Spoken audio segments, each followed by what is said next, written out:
Right welcome to Big TV digital exclusive. Manchu ఫ్యామిలీలో వివాదాలు కొనసాగుతూనే ఉన్నాయి. ఆస్తి పంపకాల మీద చర్చలు జరుగుతూనే ఉన్నాయి.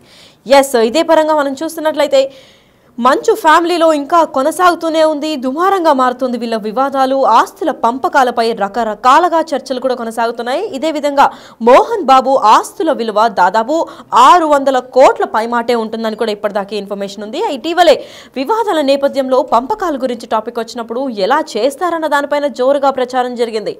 అయితే ఇప్పటికే జల్పల్లి నివాసం నుంచి మనోజ్ను ఖాళీ చేయించాలంటూ మోహన్ బాబు ఫిర్యాదు చేశారు. ఇది మనందరికీ తెలిసిందే. అయితే నిన్న లేటెస్ట్గా ఫిర్యాదు చేసిన తర్వాత ఆస్తులు మోహన్ బాబులు కష్టార్జితం. అయితే ఎవరికి ఎక్కువ ఇష్టమో, ఎవరికి నచ్చిన వాళ్లకు ఇచ్చుకోవచ్చు అని ఉంది. కాకపోతే సమానమైనగా వాటా ఇవ్వాలంటూ చట్టంలో ఎక్కడా కూడా లేదు అనుకుంటూ చెప్పుకొచ్చారు. అయితే వారసత్వంగా వచ్చిన ఆస్తుల విషయంలో మాత్రం అందరికీ సమాన హక్కులు ఉండాలి అని చెప్పి కూడా ప్రభుత్వం నిర్ణయించింది. అయితే దీని గురించి ఏమవుతుంది? మనోజ్కు ఇది బిగ్ షాక్ తగిలేటట్టు అనిపిస్తుందా, లేదా ఆస్తులన్నీ మంచు విష్ణుకే వెళ్తాయా అన్న దీనిపైన చర్చ అయితే భారీ స్థాయిలో వెళ్తుంది. అయితే మంచు ఫ్యామిలీలో ఇంకా వివాదాలు కొనసాగుతూనే ఉన్నాయని చెప్పుకోవచ్చు. అయితే లేటెస్ట్గా వచ్చిన అప్డేట్ దాదాపు 600 కోట్లు పైమాటే ఉంటుంది మంచు మోహన్ బాబు ఆస్తి. దీని పంపకాల గురించే ఈ గొడవంతా అని అంటున్నారు. అయితే ఈ ఘటన పైన మరింత ఇన్ఫర్మేషన్ ఇవ్వడానికి మా ప్రతినిధి శ్రీపాల్ అందిస్తారు. శ్రీపాల్, చెప్పండి. మంచు మోహన్ బాబు ఆస్తులు దాదాపు 600 కోట్లు పైమాటే ఉంటాయంటున్నారు. అయితే ఆస్తులు ఈక్వల్గా పంపించుకోవడానికి ఎక్కడ కోర్టులో కూడా లాస్ లేవు, ఇష్టం వచ్చిన వాళ్ళకే ఆస్తులను ఇవ్వచ్చు అని చెప్పారు మోహన్ బాబు. అయితే ఈ పరంగా విష్ణుకి అన్ని ఆస్తులు దక్కుతాయి అనుకోవచ్చా? ఖచ్చితంగా ఈ దక్కుతాయని చెప్పుకోవచ్చు. మంచి ఫ్యామిలీలో కొనసాగుతున్న దుమారం అయితే ఆస్తుల పంపకాలపై రకరకాల చర్చ జరుగుతుంది. అయితే మోహన్ బాబు ఆస్తుల విలువ ఇప్పుడు 600 కోట్లు పైమాటే అంటున్నారు కొంతమంది సన్నిహితులు. ఎందుకంటే ఇటీవల వివాదాల నేపథ్యంలో అయితే పంపకాలు అయితే ఎలా చేస్తారన్న దానిపై అయితే జోరుగా ప్రచారం జరుగుతుంది. నిన్న అతను కంప్లైంట్ చేయడం, కలెక్టర్ కి కంప్లైంట్ చేయడం, అతని ఇల్లు ఖాళీ చేయించమని చెప్పేసి కూడా ప్రభుత్వానికి ఒక విజ్ఞప్తి చేసుకున్నాడు మేజిస్ట్రేట్ కి. ఇప్పటికే జల్పల్ నివాసం నుంచి కూడా మనోజ్ను ఖాళీంచాలంటూ మోహన్ బాబు అయితే ఫిర్యాదు చేయడం జరిగింది. అయితే ఆ ఆస్తులు మోహన్ బాబు కష్టార్జితం అయితే నచ్చిన వాళ్ళకు కూడా ఇచ్చుకోవచ్చు, సమాన వాటా ఇవ్వాలని చట్టంలో ఎక్కడా కూడా రాసి పెట్టలేదని చెప్పుకోవచ్చు. వారసత్వంగా వచ్చిన ఆస్తుల విషయంలో మాత్రం అందరికీ సమానమైన హక్కే ఉంటుంది ఖచ్చితంగా. ఎందుకంటే మోహన్ బాబు గారు ఆయన ముందు జాగ్రత్తగా చాలా వరకు ఆలోచించి చేసినట్టు తెలుస్తుంది. ఖచ్చితంగా ఇది మంచు మనోజ్ కి వర్సెస్ మంచు విష్ణుకి జరుగుతున్న యుద్ధం అని చెప్పుకోవచ్చు. ఖచ్చితంగా మంచు మోహన్ బాబు గారు ఎటువైపు ఉంటే ఖచ్చితంగా అటే ఆస్తులు వెళ్తాయని తెలుస్తుంది లక్కి. రైట్. మరి ఇప్పుడు ఆస్తుల గురించి వివాదాలు వచ్చాయి కాబట్టి మనోజ్కు చిల్లి గవ్వ కూడా వద్దు అంటూ కూడా చెప్పుకొచ్చారు మనోజ్ ఈ వివాదంలో. మరి నిజంగా వద్దు అన్న మాట నిజమయ్యి ఇప్పుడు ఈయనకి ఎటువంటి పంపకాలు కూడా ఆస్తులు ఒక్క రూపాయి కూడా ఇవ్వకుండా గెంటేయడం అయితే జరుగుతోంది. అయితే పూర్తిగా ఇంకా ఈ ఫ్యామిలీకి మనోజ్ డిస్కనెక్షన్ గా ఉంటారని చెప్పి అనుకోవచ్చా, లేదంటే కోర్టు ఇచ్చే తీర్పు బట్టి ఏమన్నా ముందుకెళ్తుందా ఈ గొడవ? ఖచ్చితంగా కోర్టు ఇచ్చిన తీర్పుని బట్టే ఉంటుంది. ఖచ్చితంగా కాస్తనైతే తగ్గాడు మనోజ్ అయితే కూర్చొని మాట్లాడుకుందాం అని చెప్పేసి కూడా ఒక అయితే హింట్ ఇచ్చాడు. ఖచ్చితంగా ఇప్పుడు న్యాయస్థానం ఆధీనంలో ఉంది కాబట్టి ఖచ్చితంగా అతన్ని ఖాళీ చేయిస్తారనేది ఒక ముఖ్య ఉద్దేశం అని కూడా అనుకోవచ్చు. ఖచ్చితంగా ఇప్పుడు మనోజ్ ఎక్కడుంటాడనేది కూడా ఖచ్చితంగా ఒక సమస్యాత్మకమైన నిర్ణయం అని చెప్పుకోవచ్చు. ఖచ్చితంగా మోహన్ బాబు ఇప్పుడు ఏం జరుగుతుంది ఎందుకంటే మోహన్ బాబు నిర్ణయం మీదనే ఖచ్చితంగా ఆధారపడి ఉంటుంది లక్కి. రైట్. మరి ఇప్పుడు మోహన్ బాబు తరపున అంటే మోహన్ బాబు క్లారిటీ ఇస్తూనే వస్తున్నారు. అయితే మంచు విష్ణు దీనిపైన ఏమైనా స్పందించడం జరిగిందా? ఖచ్చితంగా ఇంతవరకు ఎవరు స్పందించలేదు, సన్నిహితులు కూడా ఎవరు స్పందించలేదని చెప్పుకోవచ్చు. మంచు మనోజ్ కూడా ఇంతవరకు అయితే ఏమీ స్పందించలేదు. ఖచ్చితంగా అయితే న్యాయస్థానం ఆధీనంలో ఉంటుంది. రేపు సోమవారం కాబట్టి ఖచ్చితంగా పిటిషన్ అండ్ మెజిస్ట్రేట్ ఒక ఖచ్చితమైన నిర్ణయానికి అయితే ఆదేశాలు అయితే ఖచ్చితంగా జారీ చేస్తారు రేపు. మరి శ్రీపాల్, ఇప్పుడు మంచు మోహన్ బాబు చెప్పిన పరంగా మనం చూసుకున్నట్లయితే నచ్చిన వారికి ఆస్తి ఇవ్వచ్చు అని అన్నారు. అయితే సమానంగా ఇవ్వాలని లేదు అంటే నచ్చిన వాళ్ళు మరొకరు అంటే విష్ణు మాటలో కూడా మనం ఇదివరకే విన్నాము. పెద్ద కొడుకుగా తనకన్నా వినయ్ అనే వ్యక్తిని అంటే బయట వేరే ఫ్యామిలీకి చెందిన వినయ్ అనే వ్యక్తిని తను పెద్ద కొడుకుగా చూస్తారని. మరి వీళ్ళ ఆస్తిలో విష్ణు తర్వాత వినయ్కి ఏమన్నా ఇచ్చే అవకాశాలు ఉన్నాయంటారా?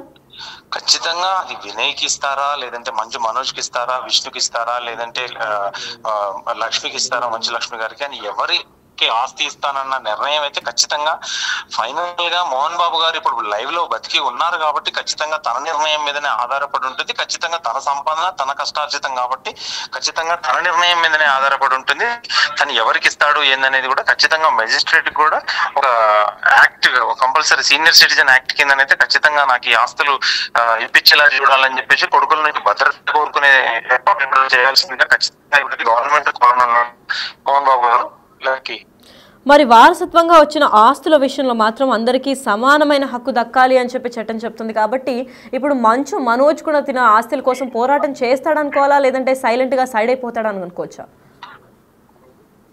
ఖచ్చితంగా పోరాటం చేస్తాడని తెలుసుకోవచ్చు. ఖచ్చితంగా ఏం జరుగుతుంది అనేది రేపు మెజిస్ట్రేట్ ముందు ఏం చెప్తారు, వీళ్ళ వాదనలు ఏంటనేది కూడా ఖచ్చితంగా అసలు ఏంటి నోటీస్ ఏమి ఇచ్చారనేది కూడా ఖచ్చితంగా రేపు తెలియాల్సింది లక్కీ.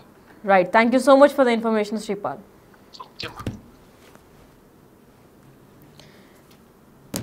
ఎస్, అయితే మంచు మనోజ్కు బిగ్ షాక్ తగిలినట్టే అవుతుంది. ఎందుకంటే ఆస్తులన్నీ కూడా విష్ణుకే అని చెప్పి ప్రచారాలు అయితే జోరుగా కొనసాగుతున్నాయి. అయితే ఇదే నేపథ్యంలో మంచు ఫ్యామిలీలో గత కొన్ని రోజులుగా కొనసాగుతూనే ఉంది ఈ దుమారం. అంటే వివాదంగా స్టార్ట్ అయ్యి ఇది మొత్తం దుమారం లేపుతోంది. ఆస్తుల పంపకాలపై రకరకాల చర్చలు కూడా సోషల్ మీడియాలో, ఇంకా పలు రాష్ట్రాల్లో కూడా, అంటే ఆంధ్రప్రదేశ్ ఇంకా తెలంగాణలో కూడా పెద్ద చర్చనీయాంశంగా ఈ టాపిక్ అయితే నిలిచింది. అసలు మనోజ్ ఎందుకు బయటకు వచ్చారు, ఎందుకు వీళ్ళ నివాసం ఖాళీ చేయించమని మోహన్ బాబు చెప్పారు, అసలు వినయ్ అన్న వ్యక్తి ఎవరు, విష్ణు ఎందుకు వెళ్ళి చక్కెర పోసారు, ఇదంతా ఒక కన్ఫ్యూజ్డ్ గేమ్ లాగా ఉన్నప్పటికీ దీనికి ఎప్పుడు ఎండ్ కార్డ్ పడుతుంది అని అనుకునే టైంలో ట్విస్ట్ మీద ట్విస్ట్లు అయితే బయటకు వస్తున్నాయి. అయితే మనం అంచనా వేసినట్లుగానే మోహన్ బాబు ఆస్తుల విలువ దాదాపు 600 కోట్ల పైమాటే ఉంటాయన్న విషయం మనందరికీ తెలుసు. అయితే ఇటీవలే వివాదం నేపథ్యంలో కూడా పంపకాల గురించి టాపిక్ వచ్చినప్పుడు ఎలా చేస్తారన్న దానిపైన అంటే మొత్తం ఇరు రాష్ట్రాల్లో కూడా జోరుగా ప్రచారం జరిగింది. అయితే ఇప్పటికే జల్పల్లి నివాసం నుంచి మనోజ్ను ఖాళీ చేయించాలన్నారు.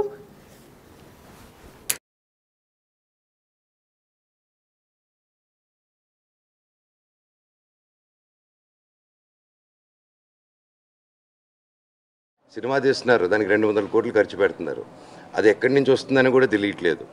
So these are all my questions. And ఇది ఎలాగా అనేది మీరు చెప్తే ఒకరిని నిలబెట్టేదానికి ఇంతమంది స్టూడెంట్స్ని, ఇంతమంది లోకల్ విలేజర్స్ని వాళ్ళ కష్టాన్ని మీద కొడతాం అనుకుంటే మాత్రం ఇది చాలా కరెక్ట్ కాదు. ఇది కూర్చొని మాట్లాడదామని నేను పిలుస్తున్నాను, కానీ ఎవరు రావట్లేదు.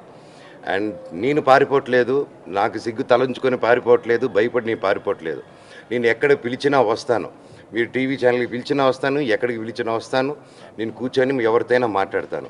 నేను ఏ తప్పు చేయలేదు, ఇది ఆస్తి గొడవలు కాదు. ఈ పోరాటం ఇది నా స్టూడెంట్స్ కోసం, మా విలేజర్స్ కోసం, మా బంధువుల కోసం అక్కడ. Thank you. అండ్ ఇంకోటి అండి, అండ్ ఇప్పుడు మీరందరూ చూశారు, ఎందుకంటే ఈ టోటల్ ఎపిసోడ్లో వాళ్ళు అబద్ధాలు ఆడుతున్నా దొరికిపోతున్నారు. ఎందుకంటే ఈ టోటల్ ఎపిసోడ్లో మీరందరూ కవర్ చేస్తూనే ఉన్నారు. ఆ రోజు నేను డీజీపీ గారి ఆఫీస్ నుంచి మా ఇంటికి వచ్చేసరికి మా పాప ఇంట్లో ఉన్నది. సో ఆ ఇష్యూ వల్లే లాక్లే వేసుకొని మా పాపని కారు ఎక్కించి బాడీ గార్డ్స్తో సిటీకి పంపించేద్దాం ప్లాన్లో ఉన్నారు. నేను ఆ పసిబిడ్డకి అలా అవ్వకూడదని చెప్పేసి ఆ రోజు అందరి ముందే గేట్లు దోసుకుంటూ లోపలికి వెళ్ళాను. సో ఇది మీ ముందే జరిగింది, నన్ను ఆపారు. ఇప్పుడు నేను తిరుపతికి వెళ్ళినప్పుడు తిరుపతిలో యూనివర్సిటీకి వెళ్ళక్కర్లేదు, ఓకే దాని మీద వాళ్ళు తీసుకున్నారో కోర్టు చూసుకుంటుంది. కాకపోతే లోపల నా ఇల్లు ఉంది, నా వస్తువులు ఉన్నాయి. అది బేసిక్ రైట్ కూడా ఇవ్వబోతే ఒక మనిషికి నేను ఏం చేశాను, దానికి ఏం చేశాను బాబు చెప్పండి అంటే దాని క్వశ్చన్కి ఆన్సర్ ఉండదు. సో ఓకే ఓకే మా ఇంటికి రానిట్లేదు, ఓకే పోనీ పెద్దల పండుగ మా తాత నాన్న సమానం దండం పెట్టుకుని వెళ్తారంటే దానికి బౌన్సర్లకు సుమో తీసుకొచ్చి అడ్డు పెట్టడం, కర్రలతో దిగడం మీరు చూశారు. అండ్ వాళ్ళు ఇప్పుడు అక్కడ ఇంకో ఎఫ్ఐఆర్ కట్టారు. నేను గేటు దూకారంట, అక్కడే సిఐ గారు అందరూ పోలీస్ ఆఫీసర్లు ఉన్నారు, మీ బృందం మన ప్రెస్ బృందం మొత్తం ఉండింది అక్కడ. గేట్ ఎవరో ఎక్కి దూకి వాళ్ళు గేట్ ఓపెన్ చేసి నేను నడుచుకుంటూ లోపలికి వెళ్ళారు. అంతేగాని నేను గేట్ ఎక్కి దూకాను, నేను ఎవరన్నా కొట్టరాని చోట కొట్టాను ఆ గేట్ ఎంటర్ అయ్యేటప్పుడు. ఇంకా నోటికి అబద్ధం వస్తే పక్కన ఎవడ ఏ సలహా చెప్తే అది రాసుకుంటే వెళ్ళి లాస్ట్లో ఒక సైన్ పెట్టడం, ఎఫ్ఐఆర్ రేజ్ చేయడం. ఢిల్లీ సుప్రీంకోర్టు నుంచి కేసులు పెట్టారు, ఢిల్లీ హైకోర్టు నుంచి కేసులు పెట్టారు, హైదరాబాద్ హైకోర్టులు అన్ని కోర్టులు, తిరుపతిలో ఎన్ని కోర్టులు ఉంటే అన్ని కోర్టులు, ఎన్ని చోట్ల నుంచి పెట్టాలో అన్ని చోట్ల నుంచి పెట్టేశారు. చంద్రమండలాన్ని కూడా వెళ్ళి పెట్టుకోమనండి. నేను మాత్రం న్యాయం కోసం పోరాడతాను. ఎవరిని వదిలేదే లేదు, సమస్య లేదు, కూర్చొని మాట్లాడేంత వరకు. ఇప్పుడు మోహన్ బాబు గారు ఏంటంటే సీనియర్ సిటిజన్ యాక్ట్ ప్రకారంగా నా ఆస్తులోకి మీరు అందరూ ఎంటర్ అయ్యారు, ఖాళీ చేయించండి, వేకెట్ చేయించండి ఫిర్యాదు చేశారు. సో మెజిస్ట్రేట్ మీరు ఏం చెప్పారు? మెజిస్ట్రేట్ మీతో ఏం మాట్లాడింది సార్? అదే మెజిస్ట్రేట్ గారికి ఇదే చెప్పాను ఎగ్జాక్ట్లీ. ఇప్పుడు మీకు ఏదైతే చెప్పానో ఇదే నిజం చెప్పాను. అంటే ఇంట్లోకి నేను రానిట్లేదని, ఇంట్లో నేను చేయట్లేదని, అది చెప్పేదానికి కామెడీగా ఉందండి. అది నేనెందుకు రానియకుండా ఉంటాను, మీరందరూ హ్యాపీగా రండి, నేను రానికపోతే. సో ఇదంతా ఫాల్స్ అలిగేషన్స్. స్టూడెంట్స్ కోసం నిలబడినందుకు ఇది చేసేది. థ్యాంక్ యూ అండి. సార్ ఒకటి ఫైనల్గా సీనియర్ సిటిజన్గా డిస్ట్రిక్ట్ మెజిస్ట్రేట్ని ఆశ్రయించారు, దీనిపైన మీరేం చెప్తారు?